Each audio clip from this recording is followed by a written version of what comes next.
So yeah, there's been a lot of speculations about Guild Wars 3. Now you told me, watch a Mighty Teapot video, you have to do it. He's exactly the type of content creator you've been searching for. So here I am. We got a pretty great opportunity to do so. Now, as far as I'm concerned, Guild Wars 3 is nothing more than a myth.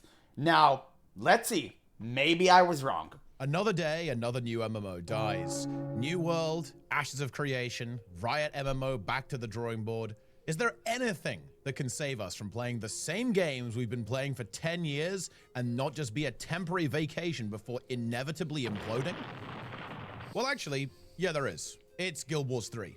Let's get straight to the point here. You might be wondering why I'm talking about a game that hasn't even been announced yet, and you'd be right to wonder. So let's talk about exactly why Guild Wars 3 is likely to be announced this year, and why I think a full release is probably within 2 to 3 years. Okay, this year is kind of a stretch. I don't think they would announce something that is literally was just a whisper until a few minutes ago that, like, this year. I don't think that would happen. Maybe I'm wrong about that. As far as I see, you've not completely recovered from your intoxication. Hope you get well soon. I'm assuming you're talking about World of Warcraft, and that's unfortunately would never happen. I mean, once the WoW degeneracy seeps into you, like, you can never get rid of it, right? Yeah, it is what it is. I just love classic World of Warcraft more than anything. The most important thing to get out Not of the retail, way though. is to simply talk Not about retail. what's Let's make it clear. happening at ArenaNet, the studio that develops the Guild Wars franchise. First of all, ArenaNet has been hiring for an unannounced Unreal... Oh, you were talking about my real illness, like the food poisoning I got? Yeah, I'm still not 100% recovered, but thank you for paying attention. Yeah, 100%. Like, I'm still not fully recovered. Engine project as far back as 2021, so this has been cooking for a long time, which is a good thing if we want a game soon, because, well, MMOs take a long time to develop. Guild Wars 2 itself took about 6 years. Now, at the time, a few job listings didn't really stir up a huge amount of discussion. It was mostly assumed to be some kind of companion game, not a full-fledged MMO at all. However, the job listings continued to pile up, and over time became more specific, from a simple Unreal project to a Unreal MMO in an existing fantasy IP. Unreal. And then, more recently, the listing that has really got people thinking just outright confirms that the unannounced project is an MMO set in the Guild Wars universe. I wonder what on earth that could be. So yeah, it is Guild Wars and Friends, the new cozy card game. There you go. I predicted it. Easy. I wonder if everyone is speculating about Guild Wars 3 and the best new MMO on the horizon, and it's just like Animal Crossing. Man, it's going to be such a wild ride. This is going to be a fun one. is a near certainty that Guild Wars 3, or whatever they're going Guild to Wars call it, 3 is mobile. currently in development, and likely fairly deep into development at that. Don't y'all have phones? However, that alone wouldn't get me fully locked in on Guild Wars 3 True. being pretty close. The actual elephant in the room is that the next Guild Wars 2 expansion has not been confirmed at all, despite very public speculation from the community that, well, there isn't one in development right now. To be clear, I'm not saying that ArenaNet hasn't dropped the expansion name, storyline, trailer, and so on. That wouldn't make any sense. The current Yes, now that I think about it, isn't the expansions are now on yearly cycle? So it's kind of weird that they did not mention any expansion being in production, no? Or maybe I'm wrong about that. Maybe I'm being a little bit too speculative here. expansion isn't over yet. I'm specifically pointing out that the next expansion hasn't been confirmed to exist. For contrast here, That's the a good current point. expansion, Visions That's of a good Eternity, point, was actually. confirmed all the way back in December 2023. Now, I should say that the circumstances there were different. The game had just shifted from a new yearly expansion model, and well, there were some anxieties that the game might flop over dead, so the studio very much wanted to assure the player base that the game had a long future ahead of it. But there have been no such assurances for what's happening after this expansion, and because of the rampant speculation about the future of the game, the same anxieties are very much back. And it will be a completely trivial thing for the studio to simply say, yeah, there is another expansion in development, and that's it. And bear in mind, the way Guild Wars 2 expansions work is that they are essentially back-to-back. When one ends, which will be in August approximately, about 3 months later, the next one will drop, which is really not a long time away. So sooner or later, we will be finding out what's cooking. Yeah. The combination Oh, so wait. This year, are we getting another new expansion? Essentially, if the line keeps going the way that it had until now, we're supposed to get a new expansion this year? If I understood this correctly. Like 3 months after August. Like, so it's like what, October? Yes? Okay, that's crazy. Okay, so we have to find out something. That's not too far. That's not too far at all. Very, very weird. Okay. He has a really great point here. That's a really good point. Of the job listings and the lack of guild Maybe, listen, maybe they're just working on something really big. It could be the case. Wars 2 expansion confirmation, in my opinion, makes it The question is extremely what? likely that there is no current Guild Wars 2 expansion in development, and that Guild Wars 3 will be announced sometime this year, likely after the finale of Visions of Eternity, and the next year for Guild Wars 2 will serve as a bridge year while 3 is finished. Interestingly, the Guild Wars franchise even has a system to connect games together, called the Hall of Monuments, where achievements in Guild Wars 1 will unlock cosmetics and special titles in Guild Wars 2. I think it's That's probable cool. that Guild Wars 2 That's will have really the dope. same system, which will then take Man, I need that goddamn Ritlock sword. I need to play Guild Wars 1 Reforged for that. For that reason only, I will play Guild Wars 1 Reforged. place of the missing Guild Wars 2 expansion. Basically a victory lap for the game that will task players with completing everything to get some fun unlocks in the next game. There is actually some precedent for ArenaNet leaning into systems like this, by the way. In a year-long content drought, ArenaNet ran something called Season of the Dragons, which rewarded players for playing through the entire game from start to finish while waiting for an expansion to launch. Oh look, it's breaking news time. During the editing for this video, something rather interesting happened. NCSoft, the parent company of ArenaNet, filed the trademark for Mistbound. And because this typically happens before some kind of announcement from ArenaNet, I do want to quickly comment on it.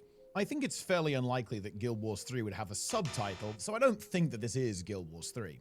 I also don't think it's a Guild Wars 2 expansion, or at least not in the same way we would expect it now. If this is some kind of Guild Wars 2 release, I'd expect it to be different, likely a bridge between Guild Wars 2 and 3, like I mentioned previously. The reason I think that is because if they have been planning an expansion all along, they would have just said so to quell all of the uncertainty. However, if they are cooking something for 2 that isn't what we've been getting for the last few years, then it would make sense to keep it a bit under wraps so as to not set expectations. Some people might say Mistbound is the long-awaited Guild Wars card game, but I don't think so.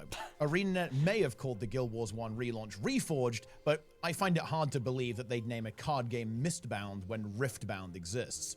But No, you'd be surprised. They may have already locked in way before Riftbound was announced, because Riftbound was very hastily made with the scraps of Legends of Runeterra, which, rest in peace, I used to be a very huge Legends of Runeterra gamer back in the day. If you know, the foundations of this very channel have risen on the corpse of Legends of Runeterra. So if we can get an F in chat for that, that would be lovely. I truly love that game, truly the best card game ever made, but regardless, I don't think that they knew. They can definitely call their card game Mistbound. That can definitely be the case. I don't think they would make a card game.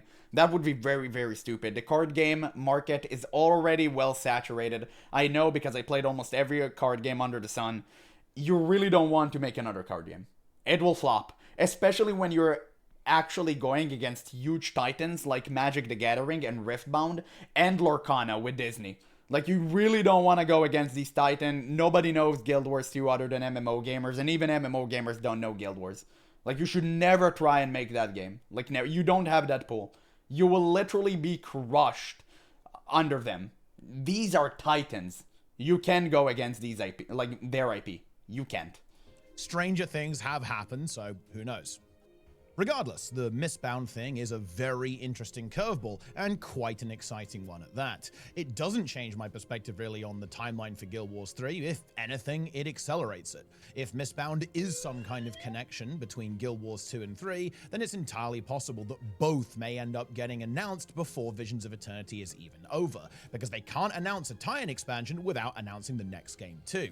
It's funny, there are actually quite a lot of good opportunities to drop a new title over the next few months, and I will be very much paying attention to all of them to see what happens. Exciting times. Alright, Yes. so we're on board with Guild Wars 3 existing, but why won't it just burn brightly before landing in the foundry of failed creations like the rest of the new MMOs?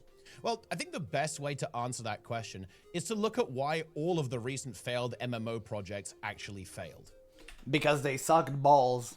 That's it. It's so simple. To be fair, each MMO slop failed at its own right. I think they all went under different circumstances, and it was like, you know what? It was really lovely to see. I was actually happy for it. Mistbound sounds like my pet theory I had for 4 to 5 years now, that Guild Wars 3 would be another universe for a fresh start, and Mistbound will set it up. That actually sounds pretty more than likely. And actually, I like that theory. I like that. Whatever Guild Wars 3 ends up being, I don't think they made a direct competition for Guild Wars 2, because 2 is still nowhere near dead. Yes, and not only that, I think you're right, because they moved to a new engine, and obviously they can't remove achievements from people and move it to the new engine, right? Unless somehow they find a way to copy every single thing that you have done in Guild Wars 2 and reward you promptly in Guild Wars 3, I don't think they would make that transition. I think that would be unfair to the players, especially due to the horizontal nature of the game. It would invalidate every single investment players have put into this game. It would be a huge spit in the face, especially on such a short notice. I don't think they would ever do that. It would be so dumb of them to do so. They would never do that.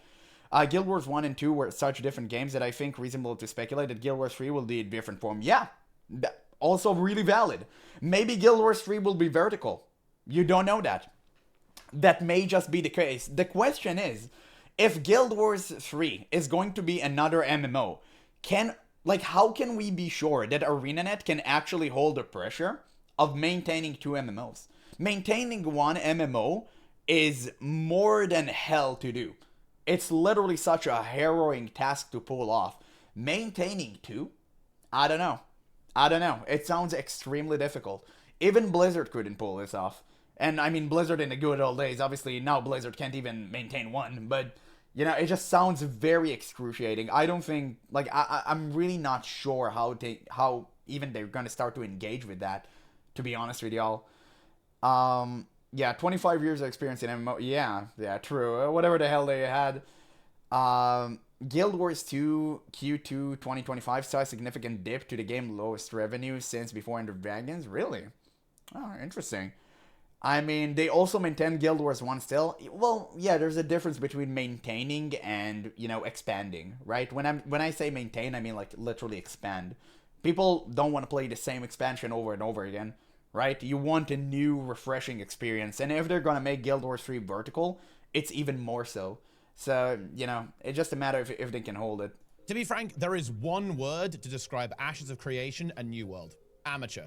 These projects primarily failed, in my opinion, thanks to a lack of experience in the MMO genre, leading to... No, Ashes failed due to pure greed and a literal man-baby overseeing everything. It's that simple. Literal MLM scammer proved to be a known, MLM douche. In my opinion, at least, I have to say in my opinion. Yeah, he was responsible for everything, so what a surprise, right? The game actually turned out to be a scam. Extremely poor decisions, and then impossible to recover situations. That's quite charitable to Ashes, but you get the point. New World did a full 180 from PvP to PvE and released a completely unfinished game, which immediately and permanently ruined its reputation. They realized that making a PvP-based MMO was literal doom, and they tried to pivot last second and absolutely failed. No surprise there. Absolutely no surprise there, and that's why I'm constantly saying, guys, if anyone out there think that a PvP-based MMO would work, you're delusional and you need to be institutionalized. It's that simple. It would never work. MMOs are for PvE gamers and they're built and funded on the backs of PvE Andes. No one in the PvP community is more than enough to sustain the game. The community for the PvP is extremely loud minority, and you should always ignore them and focus on PvE when building an MMO. Always. And while it could have recovered and tragically was in a fairly good state shortly before its shutdown announcement, ultimately the devs just spent so much time wrangling the engine and figuring out a regular content plan that the game never had a chance to fully recover before presumably the money ran out. Ashes was in some senses similar, but infinitely more extreme. The most overscoped and overdue project since Star Citizen, led by a guy who thought releasing a Battle Royale version of the game was a good idea. I think that says it all. Clown Fiesta doesn't even begin to do it justice. There are many videos explaining exactly what went down with Intrepid and Ashes of Creation, and I leave it as an exercise to the viewer if you... Aw, damn, man, I'm not popular enough to be even in his video. It's such a damn shame. He even got Blue Squadron there, but not me. Okay, guys, we're getting there. We're getting there, though. To dive down that rabbit hole. My point in explaining this is to contrast both of those failed projects with... And I've spoken about Ashes immensely. Has a very long history in the MMO industry, and has not one, but two highly successful and critically acclaimed MMOs, Guild Wars 1 and Guild Wars 2. I think it's particularly exciting to note that Guild Wars 1, which entered maintenance mode during the Guild Wars 2 era, actually very recently restarted development with a successful semi-relaunch thing called Guild Wars Reforged. It looks really fun. One Reforged title worked out well. Incidentally, the restarting of Guild Wars 1 development is very much an indication that Guild Wars 2 development will not be stopping even in a Guild Wars 3 reality. It won't be the main focus anymore, which will of course reduce content output, but I think ArenaNet's goal is very much to run all three games at the same time, as all three will likely serve somewhat different audiences in addition to the overlap. Yeah, so I think that Guild Wars 3 is going to be vertical. I think they're going to go for the throne. I think they're going to go for the jugular of Blizzard. They know that Blizzard are currently weak. They're hemorrhaging players. And there are a lot of people like me that are up for grabs, right? Until at least Classic Plus releases, which I hope won't conflict with Guild Wars 3 if that's the case. But if they can pull this off, if Guild Wars 3 would be vertical and it would be good, my God, we're gonna have some serious competition. Xelotef feet won't stand a chance, boys. This does seem to be a bit of an industry trend too. RuneScape and World of Warcraft are the two examples that come to mind, where the developers run multiple versions of the game that are very distinct from one another so that players can play the one that they prefer. Another advantage to this strategy is also that you can bridge content release gaps in each game with content from others, which encourages players to engage with multiple titles within the same ecosystem. Absolutely. So it's a bit of a win-win for everyone involved. We got slightly derailed there, but I think it's safe to say that ArenaNet are pretty good at making these games. Guild Wars 1 and Guild Wars 2 are both long-running and very good. Guild Wars 1 looks extremely fun. Guys, you don't know this, like, I'm a very old MMO gamer. Whenever I look at something like this, it throws me back to the good days. I really want to play this. I don't think, like, wait, is this, like, what in God's name is that, though? I mean, dude, the UI and all that stuff. Whenever I see old games, I don't know, man, I get nostalgic. But, to be honest, like, generally speaking, I think Guild Wars 1, like, it may be worth a shot. Like, is Reforged good? Anyone here played it? I mean, it looks so fun. I don't know. It looks really good. I would definitely like to play it. Can you play it with other people? Or it's like pure solo? It's time to buy Guild Wars 1 now, bro. It's really fun. I will. It's just a matter of time. I'll wait for a discount, probably. 100%. I will purchase it. Yeah, I mean, ANET also need to clean their work writing to beat WoW. True, you don't want to make another World of Warcraft. If you're gonna have the same writers as WoW and, like, Blizzard, you're bound to fail. Because Blizzard already has an established audience of addicts that play their game regardless. ArenaNet does not have that privilege, so they do need to make a good story. But if we're seeing something from Heart of Thorns and, like, Guild Wars 1, according to what you're telling me, they can pull it off. I mean, they can write a good story. Now, that being said, I haven't experienced the previous expansion. You told me it was trash. I don't know anything about it yet, so don't give me any spoilers, okay? I'm gonna reach it eventually, right? 200 years from now, for sure. But if they're gonna make, like, really good writers out there and just give them the liberty to write whatever they want, like, we're gonna have a blast. 100%. Guild Wars 1 is really fun. Yeah, so I'll probably play it. Additionally, and perhaps more importantly, ArenaNet have had a lot of time to learn from the journey of developing 2 full-grown MMOs over 20 years. I mentioned development and content planning as a key mistake that New World in particular made, and amusingly, it's also the main mistake ArenaNet made with Guild Wars 2. In fact, I think Guild Wars 2 would almost certainly be significantly more popular than it is today if they had launched with a better development strategy, instead of having to flip between a few different models, which led to major content drought, content what the quality, fuck? What is that? No spoilers! Issues. Holy shit! Trust me, it wasn't a good time. Is it over? The point is, ArenaNet are definitely aware of bro, what the? Oh man, he just spoiled something. I saw like 2 dragons fighting, bro. That shit was sick. What was that? Okay, don't tell me. Don't tell me. I'll try to forget it. I'll try to forget it. And I'll beat my head against the wall to fall asleep tonight. I think it will likely be like, one don't of the key focus points when planning out a strategy for Guild Wars 3. And there's a good what the hell was that? Think that they have a plan. Why would you spoil this? The current yearly Guild Wars they were 2 kissing? Oh, okay, it's fine. With releasing on Steam has proven to be both stable and maintainable while also being extremely profitable for but they were extremely stagnant. Guild Wars 2 is a very, very stagnant game. It has a same community that buying the same stuff over and over again, but it doesn't grow. And it's only a matter of time until it will actually flatline. So you do need to make sure you make the game grow. Even by a small amount, make it consistent and the game would always thrive. But the game shouldn't be the way that it is now. It should always be growing, even by a little. ArenaNet, leading to a strong recovery in the game after quite a What are you doing, Step Dragon? Oh, it's fine then. I'd very much expect a similar model to come into play right from the start of Guild Wars 3.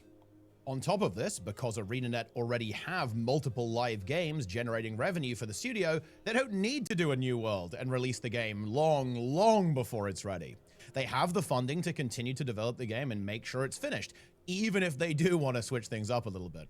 Personally, I'd want to see a full roadmap and content plan for at least a year already in place by the time the game launches, something I think is more or less mandatory for any serious new MMO project.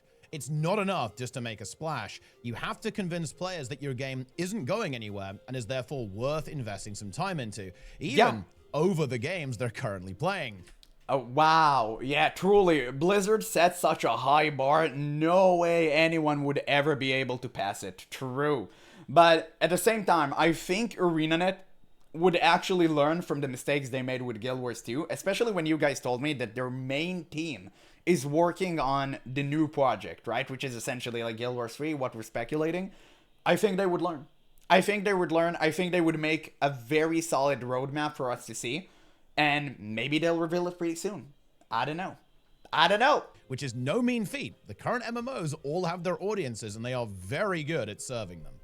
Moving on from general incompetence, something else that prevents many newer MMOs from taking off is, to put it mildly, anti-consumer business practice. Because MMOs are expensive to develop and run, or simply out of standard greed, it's pretty common for projects to be infected with the vile filth that is pay to win, loot boxes, battle passes, or whatever ultra-aggressive slop microtransactions happen to be popular that day.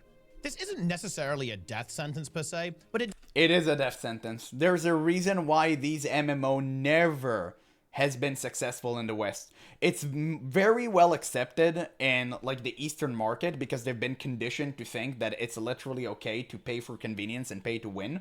It's not the case here in the West, okay? I still think that in the West, most people think that pay for convenience is pay to win. It's not acceptable here to pay for experience, to pay for whatever. It's such an annoying slop that only happens in Eastern MMOs. And the moment Eastern MMO creators would actually understand that it's unhealthy for them, I think Eastern MMOs will take over the world. I truly believe that there are some really good Eastern MMOs out there that are being gatekept by the insanely predatory monetization. Like, there are so many good MMOs that could have even withstand the test of time, but hadn't, because they just die to pure monetary trash. ARPGs is a really good example of one of them. It does limit the scale of the game's audience significantly. MMO players don't tend to take kindly to this type of monetization, so any game that has or introduces it will have zero Lost hope Ark, of ever exactly. being the next actually good, actually popular MMO that we're looking for. On that note, I have good news. Guild Wars 1 and 2 are quite well known, notorious even, for being some of the most consumer-friendly MMOs out there, operating on a non-subscription fee, buy-to-play model. And while it's true that you can, of course, buy gold, cosmetics, and convenience items, the games thankfully do not have any elements that could be reasonably described as pay-to-win. I do have to mention that Guild Wars 2 does have loot boxes, and well, they are loot boxes, so even though you can just farm gold and buy almost everything in them, they are still loot boxes, which more or less define and I wonder if you'll conveniently forget to mention that you can literally convert gems into gold. I wonder if you'll mention that. anti-consumer practice, but they are one of the most criticized parts of the game's monetization structure, and they've got arena in some hot water a couple of times, so I'd actually be pretty surprised if they actually made a return in Guild Wars 3. Let me cope. Oh, we already did? Okay, I might have missed that because I don't know, I was coping. So yeah, I mean, it's really bad. It's really bad. He just did. The predation structure consumer practice, but they are one of the most criticized, more or less. You can just mention that Guild Wars 2 does have loot boxes, and well, they are loot boxes, so even though you can just farm gold and buy almost everything in them, they are still loot boxes. Yeah. I mean, wait, can do gold into gems for Rite 8? Yeah, but it doesn't matter. Like, I mean, I understand you can convert gold into gems. You shouldn't really do that. It shouldn't be, you should never be able, and I said this about WoW token as well, so you won't call me a hypocrite, okay? I've said this exact thing about WoW tokens. A bit back, nah, I believe you, it's fine, I believe you. I may have missed that. Yeah, so kudos for him for mentioning that. So, I did say this about World of Warcraft as well. You should never be able to convert in-game currency into real-life one, okay? Like, literally never. It is always a bad thing. I think everyone should have equal footing. I really, really hate the fact that someone with money can come around and just, you know, bypass an innocent poor person such as myself. It always feels bad, and I really don't think it's, like, good practice. It's for that same reason I hate gacha games. It just, the disparity between players, especially inside of MMOs, it's really bad. It's, like, double the impact. I don't think it's fitting. Yeah, there shouldn't be IRL currency to begin with. Well, I mean, you need to buy the game, and you need to be... I mean, Guild Wars 2... Listen, the reason I agree with real-life currency inside of Guild Wars 2 is because there isn't a subscription-based model. I do understand MMO are very, very monetarily heavy, and the investment is big, and you do need a constant stream of money. So, I respect it having a cash up, because it's not... It's like, it's not subscription-based. I respect that. I have no problem with it. If it was subscription-based, then we would have had a different discussion. But right now, that's not the case. So for now, I'm fine with Guild Wars 2 having a cash up. Consumer-friendly game, operating similarly to Guild Wars 1 I don't mind. 2. ArenaNet, as a studio, are very well known for holding high ethical standards when it comes to business practice, and as a mildly amusing side story, one of the major issues in Guild Wars 2's development was that they were giving a lot of their new content away for free, as long as you logged in while it was current. As you can imagine, that wasn't a very good idea for the bottom line, but I think it does shine a light. Wait, what? I think Guild Wars 3 should have the Guild Wars 2 free-to-play system through all the content, including expansion with optional sub that unlock all conveniences and support a pack that people can buy for launch and expansions. Right, that's interesting. So all the Guild Wars 2 free-to-play systems, I mean, just literally the game, like the base game. I'm not sure I'm understanding this line.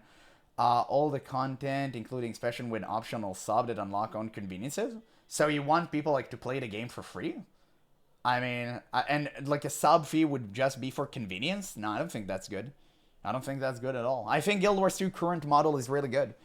I love the fact that the core game is free. I think the core game is trash and they need to rework it so they won't scare away newer players. But yeah, I think the model they have right now is really, really good and generous, in my opinion. Yeah, free-to-play player can play for free and buy convenience if they want. No, that's really bad. That's really bad. That's like Eastern MMO level of bad. I'm not a huge fan of it. A game should be paid for, and you have everything accessible to you within the game. That should never be the case. You should never be able to pay for convenience. Like, absolutely. You should never be able to pay for convenience. That's my opinion. Yeah. Wait, let's see if I missed something. There are so many messages. You guys are truly excited about this topic, aren't you? What is it? I spend the money I got from hours at my job. You got it by playing the game for hours. It's the same. You know what? It's the same argument World of Warcraft player uses. And yeah, it's still the same garbage. Obviously, that's not the same because it doesn't equate to the amount of hours you spent within a game. In a game, it takes you, let's say, what? A week to farm a legendary. How many hours of working does it take me to buy a legendary with gold inside of the game? It really depends on which job I have, but again, it just supports my argument even further because rich people can actually buy everything pretty much for free because they don't care. Yeah, it's insane. What you would think, it's a good cash up, not pay to win. For Guild Wars 2, yeah, I mean, it's kind of pay to win because you have loot boxes, and we all know that Guild Wars 2 endgame is fashion. So, I guess you can kind of call it this way. Personally, I don't care about it. I really don't. Because I don't care about fashion and stuff. Like, inside of MMOs, I truly don't care. Unless it's collectible stuff like World of Warcraft, and then I do like it. But in Guild Wars 2, it's all in the shop, so I just really ignore it. But that's not a problem for me. We pay for convenience right now. Yeah, it's bad. Like, paying for convenience, it's bad. I said that, like, the portal stuff, it shouldn't exist. It shouldn't exist. So, I mean, yeah, it's insane. Guys, it doesn't matter. Even if it costs $10, like, it should never be the case. It should never be the case. But rich people buying legendaries make sure that crafting legendaries is profitable for me so I can buy cash up items with the gold. That's a good point. That's a good point. I'm not gonna lie, but yeah, it's still unhealthy for the game. It's still unhealthy for the game. I mean, it shouldn't be the case, right? We should all have equal footing. This should never be the case. Yeah, I think it is delusional to imagine modern games will be without microtransactions. Shareholders want their nice things. I don't think selling the game once will be enough.